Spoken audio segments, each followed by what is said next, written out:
हाँ जी, capitalisation method. Under this method the goodwill can be calculated in two ways, by capitalising the average profits और by capitalising the super profits.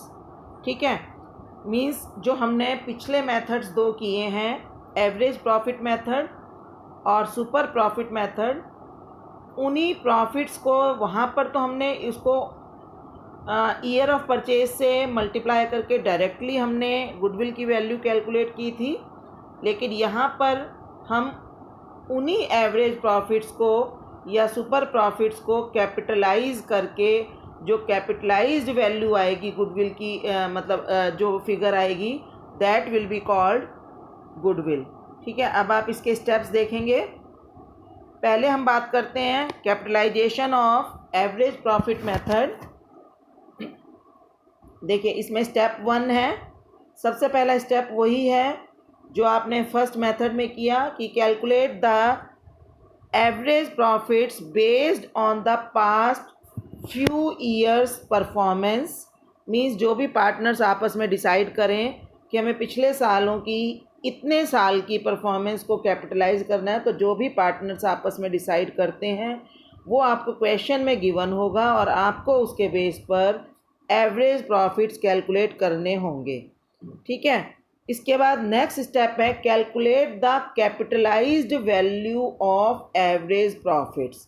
तो बेटा, जो हमने normal rate of return निकालने के लिए जो फार्मूला लगाया था, समझ लो हमें वही फार्मूला लगाना है, लेकिन थोड़ा सा इसमें डिफरेंस क्या आएगा कि हमने उसमें जो नॉर्मल रेट ऑफ रिटर्न था उसको मल्टीप्लाई करके हमें कैपिटल दे रखी थी। कैपिटल देकर हमें उसके बेस पर हमने नॉर्मल प्रॉफिट्स निकाले थे, लेकिन अब हमें जो है एवरेज प्रॉफिट्स गिवन है और हम उसके बेस पर, और normal rate of return given है, अब हम उसके बेस पर निकालेंगे कि फर्म में कितनी कैपिटल लगी हुई होनी चाहिए।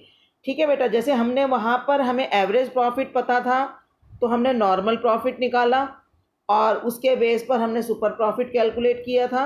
यहाँ पर आपको एवरेज प्रॉफिट गिवन है, आपको normal rate of return given है, लेकिन अब आपको कैपिटल वैल्यू निकालनी है। मतलब ये पता लगाना है कि जो प्रॉफिट हमने अर्न किए हैं उतने प्रॉफिट को अर्न करने के लिए हमारी फर्म में कितनी कैपिटल लगी होनी चाहिए थी। मतलब ये हमारी एक्चुअल कैपिटल नहीं है कि हमने कितनी लगाई है, हमें निकालनी है कि इतना प्रॉफिट अर्न करने के लिए अगर हम नॉर्मल रेट ऑफ रिटर्न से प्रॉफिट अर्न कर रहे हैं तो हमारे जो फर्म है उसमें कितनी कैपिटल इन्वेस्टमेंट होनी चाहिए। ठीक है, मतलब ये हमारी एक फिगर है जो होनी चाहिए। ठीक है, इसके बाद हम स्टेप 3 लेंगे। स्टेप 3 होगा कि हम फर्म की अपनी एक्चुअल कैपिटल कितनी लगी हुई है वो पता लगाएंगे। ठीक है बेटा, आपको स्टेप 2 और स्टेप 3 में डिफरेंस पता लगा क्या है? कोई बच्चा मुझे बता सकता है क्या डिफरेंस है स्टेप 2 और स्टेप 3 में?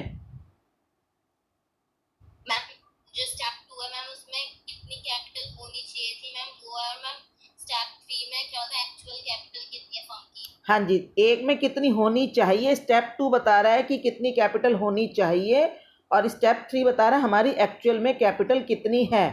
बेटा बाकी बच्चे कहाँ हैं? किसी और बच्चे की मुझे आवाज़ नहीं आई। हाँ जी, कहाँ हैं सारे बच्चे?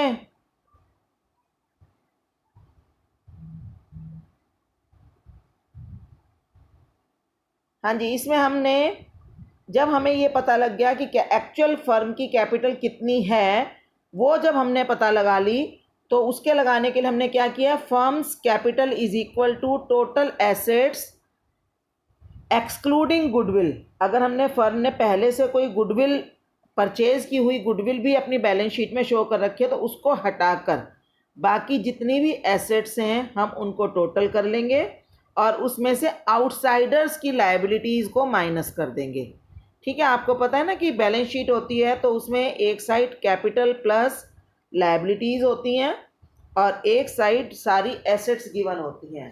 तो आपने सारी एसेट्स लेनी है सिर्फ गुडविल को छोड़कर, और उसमें से जो क्रेडिटर्स हैं, लोन्स हैं, यानी आउटसाइडर्स की जितनी भी लायबिलिटी है उसको माइनस कर देना है।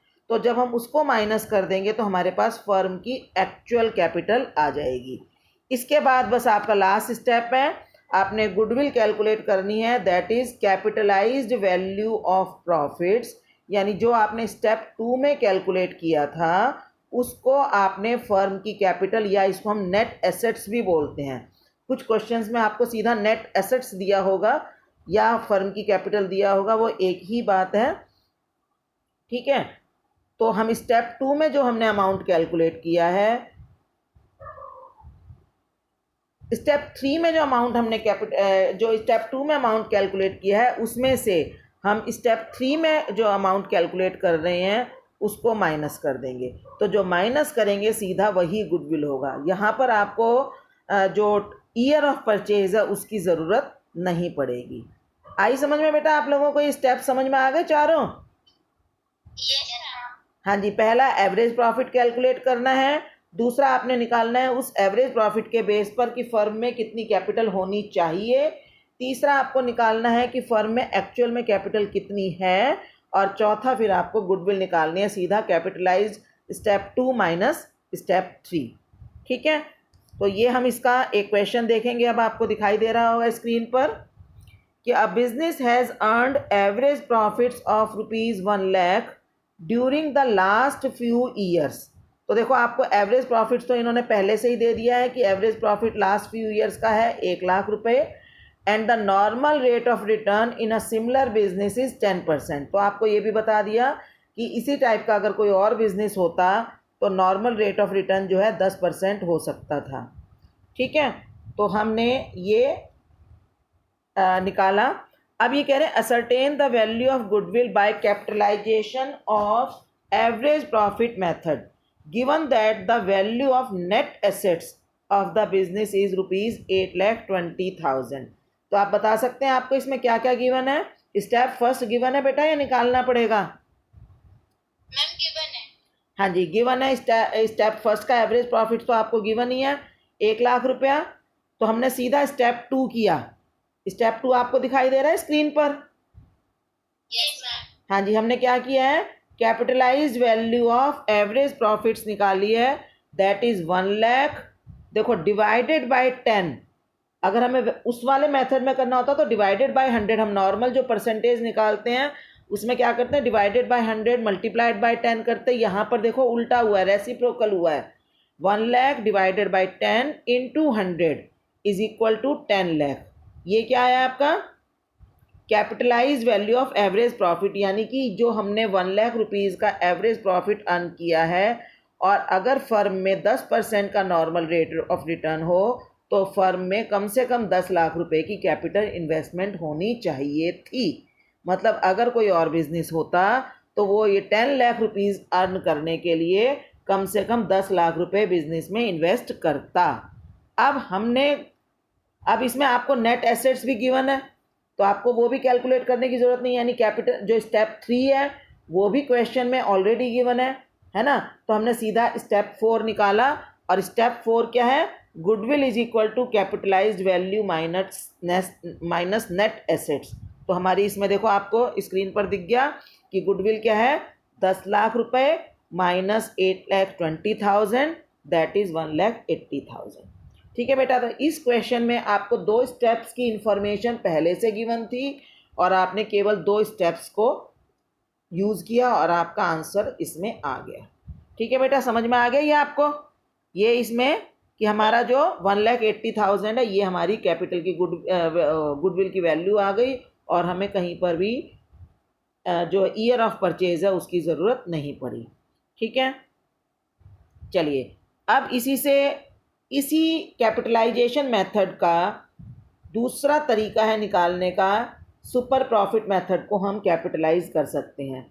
और आप दोनों ही मेथड से कैपिटलाइजेशन मेथड यूज़ करो और सुपर प्रॉफिट मेथड यूज़ करो या एवरेज प्रॉफिट मेथड यूज़ करो, दोनों में गुडविल की वैल्यू सेम आती है। लेकिन पेपर में स्पेसिफिकली आ जाता है, अगर आपका ये डिस्क्रिप्टिव पेपर हो तो उसमें स्पेसिफिकली भी पूछा जाता है कि आप कौन सा मेथड यूज़ करके गुडविल निकालेंगे। तो एमसीक्यू में भी हो सकता है आपको ये कह दें कि एवरेज प्रॉफिट मेथड से गुडविल की वैल्यू ये आई है तो सुपर प्रॉफिट मेथड से क्या आएगी, तो आपको वहाँ कंफ्यूज नहीं होना। अगर उन्होंने आपको एवरेज प्रॉफिट मेथड से गुडविल की वैल्यू दे रखी है तो वही जो गुडविल की वैल्यू बेटा कैपिटलाइजेशन ऑफ सुपर प्रॉफिट, अगर वैसे आप निकालोगे एवरेज प्रॉफिट मेथड से गुडविल निकालोगे तो अलग आएगी, सुपर प्रॉफिट मेथड से गुडविल की वैल्यू निकालोगे तो अलग आएगी, कैपिटलाइजेशन मेथड से आप गुडविल की वैल्यू निकालोगे तो अलग आएगी। यानी तीनों मेथड से गुडविल की वैल्यूएशन अलग अलग आ सकती है, सेपरेट आ सकती है। लेकिन अगर आप कैपिटलाइजेशन ऑफ एवरेज प्रॉफिट करो या कैपिटलाइजेशन ऑफ सुपर प्रॉफिट करो, दोनों में कैपिटलाइजेशन मेथड के जो दो वर्जन्स हैं उन दोनों में गुडविल की वैल्यू सेम आती है। तो चलिए इसके स्टेप्स हम देख लेते हैं। पहला स्टेप है calculate capital of the firm which is equal to total assets excluding goodwill and fictitious assets minus outside liability, यानी कि जो हमने अभी जो पिछला मेथड था उसमें स्टेप 3 किया था। समझ में आ रहा है बेटा? मैंने अभी अभी आपको क्या बताया, कौन से मेथड्स में गुडविल की वैल्यू सेम आती है?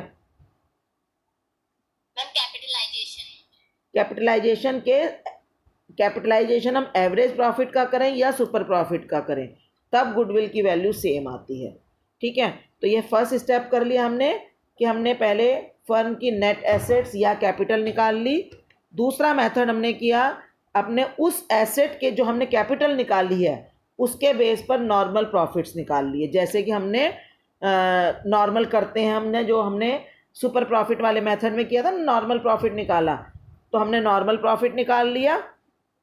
Normal profit is equal to कि जो हमने स्टेप 1 में कैपिटल कैलकुलेट किया उसी के बेस पर हमने नॉर्मल रेट ऑफ रिटर्न करके नॉर्मल प्रॉफिट निकाल लिया। इसके बाद हमने स्टेप 3 किया calculate average profits actually earned by the business. ठीक है, ये हमें पता ही है एक्चुअल प्रॉफिट हमें एवरेज प्रॉफिट्स गिवन होंगे या हमें कैलकुलेट करने पड़ सकते हैं जैसे कि हम हमेशा करते रहे हैं। स्टेप 4 क्या है देखो, super profit. Super profits is equal to actually earned average profit, यानी जो हमने स्टेप 3 में किया, और नॉर्मल प्रॉफिट जो हमने अपनी कैपिटल के ऊपर नॉर्मल प्रॉफिट कैलकुलेट किया उससे हमने सुपर प्रॉफिट निकाला। और इसके बाद जो गुडविल आएगी बेटा, इसमें 5वें स्टेप में गुडविल आएगी super profit divided by normal rate of return into 100। तो ये सारे स्टेप्स आपको लर्न कर लेने हैं, समझ लेने हैं। ठीक है, और अभी हमने जो प्रीवियस एग्जांपल किया था उसमें अगर आप ये स्टेप्स लगा कर देखो तो आपका आंसर सेम आएगा। ठीक है बेटा, इसमें 5 स्टेप क्या हो गए, पहला हमने गुडविल फर्म की कैपिटल कैलकुलेट करनी है, उस कैपिटल के ऊपर नॉर्मल प्रॉफिट कितना होता है वो स्टेप 2 में कैलकुलेट करना है। इसके बाद हमें एवरेज प्रॉफिट कैलकुलेट करने हैं, फिर हमें सुपर प्रॉफिट कैलकुलेट करके उसको कैपिटलाइज करना है। ये 5वां स्टेप देखो तो ये कैपिटलाइज किया गया है, देखो सुपर प्रॉफिट। सेकंड स्टेप में हमने नॉर्मल रेट ऑफ रिटर्न को मल्टीप्लाई किया था, लेकिन इस 5th स्टेप में हम नॉर्मल रेट ऑफ रिटर्न को डिवाइड करके हम सुपर प्रॉफिट को कैपिटलाइज कर रहे हैं और उसी को हम सीधा गुडविल का नाम दे रहे हैं। ठीक है, अब देखो एक एग्जांपल देखो, Rama brothers earn an average profit of ₹30,000 with a capital of ₹2 lakh. दिखाई दे रहा है बेटा आप सबको? Yes ma'am. हाँ जी, एवरेज प्रॉफिट गिवन है इसमें यस मैम, ये 30,000, कैपिटल गिवन है 2 लाख, है ना। Normal rate of return in the business is 10%। तो आपके 2 स्टेप तो इसमें कम हो गए, एवरेज प्रॉफिट भी नहीं निकालना पड़ेगा हमें, कैपिटल भी नहीं निकालनी पड़ेगी। अब हमें कह रहे हैं the normal rate of return in the business is 10% using capitalisation of super profit. देखो आपको स्पेशल इन्होंने मेथड दिया है कि कौन सा मेथड यूज़ करना है, तो आपने capitalisation of super profits method use करना है, work out the value of the goodwill of the firm. ठीक है, तो आप देखिए पहला स्टेप हम करें तो capital of the firm given है ही, स्टेप 1 हो गया। स्टेप 2 से हमने क्या किया, नॉर्मल प्रॉफिट निकाल लिया। स्टेप 2 में नॉर्मल प्रॉफिट जैसे कि आपको दिख रहा है 2 लाख इंटू 10/100 करके हमने नॉर्मल प्रॉफिट निकाल लिया 20,000। ठीक है, इसके बाद स्टेप 3 में एवरेज प्रॉफिट हमारा हो गया 30,000 जो कि इन्होंने दिया हुआ है हमें। ठीक है, गिवन है। ये हमारा समझ लो सेकंड मेथड ही चल रहा है अभी, बिल्कुल वही का वही जो हमने सेकंड वाला सुपर प्रॉफिट मेथड किया था ना, उसमें हमने multiplied by number of year of purchase किया था।